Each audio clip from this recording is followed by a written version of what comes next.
தென் மாவட்டங்களில் கனமழை பெய்து வரும் நிலையில் தூத்துக்குடி நெல்லை செல்லும் நெடுஞ்சாலையில் உள்ள அந்தோணியர்புரம் சாலை முற்றிலும் உடைந்து சேதமடைந்துள்ளது. இதனால் போக்குவரத்து கடுமையாக பாதிக்கப்பட்டிருக்கிறது. இது குறித்த கூடுதல் விவரங்களை செய்தியாளர் சுதன் வழங்க நாம் கேட்கலாம். வணக்கம் சுதன், இந்த போக்குவரத்துக்கான மாற்று ஏற்பாடுகள் ஏதேனும் செய்யப்பட்டிருக்கா? சாலை எப்பொழுது முழுவதுமாக சீர் செய்யப்படும் நம்ம எதிர்பார்க்கலாம்? வணக்கம் அருணேஷ். வளிமண்டலத்தில் நிலவும் கீழடுக்கு சுழற்சி காரணமாக தமிழகத்தின் தென் பகுதிகளான நெல்லை, தூத்துக்குடி, கன்னியாகுமரி உள்ளிட்ட மாவட்டங்களில் கடந்த 2 நாட்களாக கனமழை கொட்டி தீர்த்தது.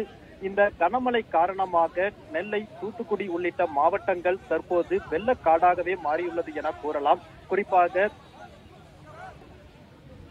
தூத்துக்குடி மாவட்டத்தை பொறுத்தவரை கிராமங்களில் மழை நீர் 2 நாட்களாக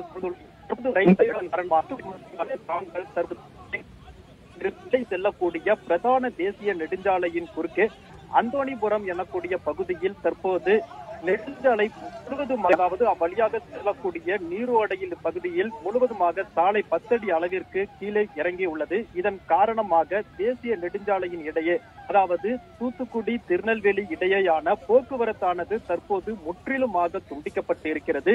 மேலும் அந்த பகுதியில் அனைத்து துறை அரசு உயர் அதிகாரிகள் மற்றும் பேரிடர் மீட்பு குழுவினர் தற்போது குவிக்கப்பட்டிருக்கிறார்கள்.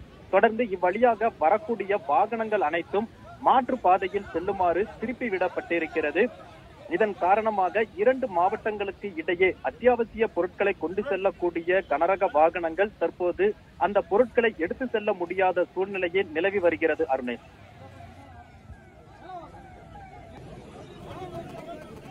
விவரங்களுக்கு நன்றி சுதன்.